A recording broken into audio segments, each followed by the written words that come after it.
Welcome friends, আপনারা দেখছেন education আর knowledge YouTube channel. আগামী 25 মে পঞ্চম দফার ভোট গ্রহণ অনুষ্ঠিত হতে চলেছে। এদিন বাঁকুড়া, বিষ্ণুপুর, ঘাটাল, মেদিনীপুর, কাঁথি, তমলুক, ঝাড়গ্রাম ও পুরুলিয়া কেন্দ্রে ভোট গ্রহণ অনুষ্ঠিত হবে। আপনারা কোন জেলার কোন লোকসভা কেন্দ্র থেকে এই ভিডিও দেখছেন সেটা নিচে কমেন্ট করে অবশ্যই জানাবেন। আর আগামীকালের ভোটে এই 8টি কেন্দ্রের মধ্যে কোন আসনে কে এগিয়ে সেই বিষয়ে আজকের এই ভিডিওতে আলোচনা করা হবে।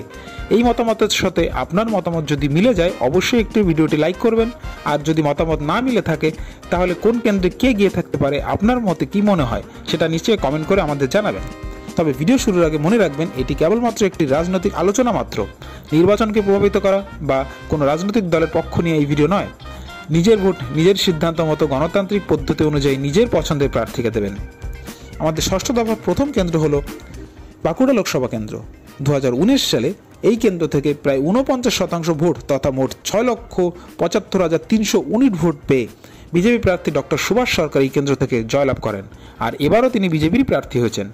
এদিকে তৃণমূলের তরফ থেকে দাঁড়িয়েছেন অরূপ চক্রবর্তী, সিপিএমের তরফ থেকে প্রার্থী হয়েছেন নীলাঞ্জন দাশগুপ্ত। এই কেন্দ্রে বিজেপি বেশ ভালো ফল করবে বলে সমীক্ষা ও গ্রাউন্ড রিপোর্ট দুটোতেই উঠে এসছে। এবার ফলাফল কী হয় তার জন্য অপেক্ষা অবশ্যই করতে হবে 4 জুন পর্যন্ত। তবে আপনার কি মনে হয় বাঁকুড়া থেকে কে জিততে পারে নিচে কমেন্ট করে অবশ্যই জানান। বিষ্ণুপুর লোকসভা কেন্দ্র। এই কেন্দ্রে 2019 সালে বিজেপি প্রার্থী সৌমিত্র খা 46% ভোট তথা 6,57,019 ভোট পেয়ে জয়ী হয়েছিলেন। আর এবারও তিনি এই কেন্দ্র থেকে বিজেপির প্রার্থী হয়েছেন। অপরদিকে তার বিপক্ষে তৃণমূল তারই প্রাক্তন স্ত্রী সুজাতা মণ্ডলকে এই কেন্দ্র থেকে প্রার্থী করেছে। অন্যদিকে সিপিএমের তরফ থেকে প্রার্থী হয়েছেন শীতল চন্দ্র কৈতব্য। এই কেন্দ্রে মূলত মিয়া বিবির হাড্ডাহাড্ডি লড়া হবে। আর প্রথম থেকেই আপনারা দেখে এসেছেন সুজাতা মণ্ডল প্রচারে বেশ জোর সাড়া ফেলেছিলেন। তবে এই কেন্দ্রে কিছুটা হলেও বিজেপি এগিয়ে থাকবে, এটাই উঠে এসছে গ্রাউন্ড রিপোর্টে। এবার কে হারে আর কে জেতে সেটা আগামী 4 জুন জানা যাবে। তবে আপনার কি মনে হয় এই কেন্দ্র থেকে কে জিতবে অবশ্যই নিচে কমেন্ট করে জানাবেন। পরবর্তী লোকসভা কেন্দ্র ঘাটাল। আর এই ঘাটাল লোকসভা কেন্দ্র ভোটের আগে থেকেই কিন্তু যে কেন্দ্রে ঘাটাল মাস্টার প্ল্যান নিয়ে সারা রাজ্যব্যাপী আলোচনা হয়েছে। আর 2019 সালে এই কেন্দ্র থেকে তৃণমূল প্রার্থী তথা জনপ্রিয় অভিনেতা দীপক অধিকারী দেব 7,17,959 ভোট তথা প্রায় 48.21% ভোট পেয়ে এই কেন্দ্র থেকে জয়ী হন। আর এবারও তিনি এই কেন্দ্র থেকে তৃণমূলের প্রার্থী হয়েছেন। আর তার বিপক্ষে বিজেপি প্রার্থী হয়েছেন বাংলার আরেক অভিনেতা হিরণময় চট্টোপাধ্যায় বা হিরণ। আর সিপিআইএমের তরফ থেকে প্রার্থী হয়েছেন তপন গঙ্গোপাধ্যায়। এই কেন্দ্রে টাফ ফাইট হবে। তবে আগের বারের চেয়ে এবারের মার্জিন কম হলেও শেষ লড়াইয়ে তৃণমূলই এগিয়ে থাকবে বলে মনে করা হচ্ছে। তবে এবার কে জিতবে সেটা তো জানা যাবে আগামী 4 জুন। তবে আপনার কি মনে হয় এই কেন্দ্রে কে জিততে পারে নিচে কমেন্ট করে অবশ্যই জানাবেন। পরবর্তী কেন্দ্র মেদিনীপুর। আর মেদিনীপুর থেকে 2019 সালে 48% ভোট অর্থাৎ 6,85,433 ভোট পেয়ে জয়ী হয়েছিলেন বিজেপি প্রার্থী তথা তৎকালীন রাজ্য সভাপতি দিলীপ ঘোষ।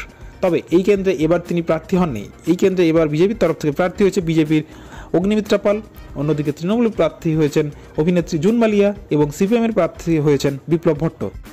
এই কেন্দ্রে হাড্ডাহাড্ডি লড়াই হবে। তবে এই কেন্দ্রে বিজেপি প্রার্থী কিছুটা হলেও এগিয়ে আছেন বলে মনে করা হচ্ছে। আপনার কি মনে হয় মেদিনীপুরে কে জিততে পারেন নিচে কমেন্ট করে অবশ্যই জানাবেন। পরবর্তী লোকসভা কেন্দ্র কাঁথি। বিগত লোকসভা নির্বাচনে তৃণমূলের হয়ে শিশির অধিকারী 7,11,872 ভোট পেয়ে জয়ী হয়েছিলেন। আর বর্তমানে অধিকারী পরিবারও এখন বিজেপিতে। এই কেন্দ্রে এবার প্রার্থী হয়েছেন বিজেপির তরফ থেকে শিশির পুত্র সৌমেন্দ্র অধিকারী। তৃণমূলের তরফ থেকে প্রার্থী হয়েছেন উত্তম বারিক। কংগ্রেসের তরফ থেকে প্রার্থী হয়েছেন উর্বশী বন্দ্যোপাধ্যায়। এই কেন্দ্রের গ্রাউন্ড রিপোর্ট বলছে এই কেন্দ্রে বিজেপি এগিয়ে থাকবে এবং জয় নিয়ে নয় বরং ভোট মার্জিন কত বাড়ে সেই হিসাব করছে বিজেপি। এবার ফলাফল কী হয় সেটাই এখন দেখার। আপনার কি মনে হয় এই কেন্দ্রে কে জিতবে নিচে কমেন্ট করে অবশ্যই জানান। পরবর্তী লোকসভা কেন্দ্র তমলুক। 2019 ভোটে এখান থেকে জয়ী হয়েছিলেন তৎকালীন তৃণমূল প্রার্থী দিব্যেন্দু অধিকারী, যিনি 7,24,433 ভোট পেয়েছিলেন। এবার এখান থেকে বিজেপির তরফ থেকে প্রার্থী হয়েছেন প্রাক্তন বিচারপতি অভিজিৎ গাঙ্গুলি, যাকে অনেকে জাস্টিস গাঙ্গুলি বলে চেনেন।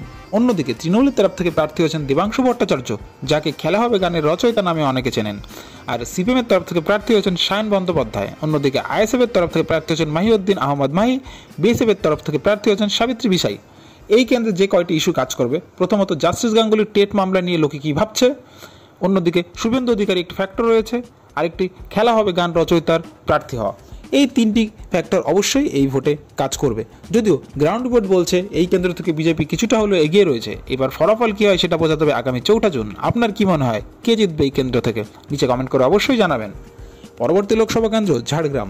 2019-এর ভোটে এই কেন্দ্র থেকে বিজেপি প্রার্থী কোনার হেমব্রম 6,26,583 ভোট পেয়ে জয়ী হয়েছিলেন। আর প্রার্থী না করা এবারে তিনি ভোটের দুদিন আগেই সদ্য তৃণমূলে যোগদান করেছেন। আর ভোটের মুখে হঠাৎ করে জোর ধাক্কা খেল গেরুয়া শিবির। আর এই কেন্দ্র থেকে এবার বিজেপির তরফ থেকে প্রার্থী রয়েছে প্রণত টুডুকে। অন্যদিকে তৃণমূল তরফ থেকে প্রার্থী হয়েছেন কালীপদ সরেন এবং সিপিআইএম থেকে প্রার্থী হয়েছেন সোনামণি টুডু। অপিনিয়ন পোলও এই কেন্দ্রে বিজেপি সহজে এগিয়ে থাকবে বলে প্রকাশ করেছিল, তবে শেষ মুহূর্তের এই দল বদলে বিজেপি যতই বলুক যে তাদের কিছু হয়নি, কিন্তু কিছুটা হলেও ভোটে তার প্রভাব পড়বে। তবু এই কেন্দ্রে বিজেপি আপাতত এগিয়ে থাকছে বলে জানা যাচ্ছে, তবে যে কোনো সময় 1% ভোটের এদিক ওদিক হলে ফলাফল পাল্টে যাবে। এবার ফলাফল কী হয় সেটা জানা যাবে আগামী 4 জুন। আপনার কি মনে হয় এই কেন্দ্রে কে জিতবে, প্রণত টুডু নাকি তৃণমূল প্রার্থী? নিচে কমেন্ট করে অবশ্যই জানান। পরবর্তী লোকসভা কেন্দ্র পুরুলিয়া, যেখানে 2019 সালের নির্বাচনে এই কেন্দ্র থেকে 6,68,107 ভোট পেয়ে জয়ী হয়েছিলেন বিজেপি প্রার্থী জ্যোতির্ময় সিংহ মাহাতো। এবারের ভোটেও তিনি এবারও বিজেপি প্রার্থী হয়েছেন। অন্যদিকে টিএমসির তরফ থেকে প্রার্থী হয়েছেন শান্তিরাম মাহাতো, কংগ্রেস প্রার্থী নেপাল চন্দ্র মাহাতো। এই কেন্দ্রে হাড্ডাহাড্ডি লড়াই হবে, তবে বিগত কয়েকদিনে তৃণমূল বেশ ভালো ফল করেছে, তাই এই ভোটে কিছুটা হলেও তৃণমূল এগিয়ে থাকবে বলে মনে করা হচ্ছে। বাকিটা বোঝা যাবে আগামী 4 জুন। আপনার কি মনে হয় কে জিতবে এই আসনে? নিচে কমেন্ট করে জানাবেন। সুতরাং ষষ্ঠ দফার 8টি কেন্দ্রের মধ্যে তৃণমূল পেতে পারে 2 থেকে 3টি আসন, বিজেপি পেতে পারে 5 থেকে 6টি আসন, অন্যদিকে বাম কংগ্রেস 0। আপনার কি মনে হয়? নিচে কমেন্ট করে অবশ্যই জানাবেন। আর ভিডিওটি ভালো লাগলে একটি লাইক ও চ্যানেলটি সাবস্ক্রাইব করুন।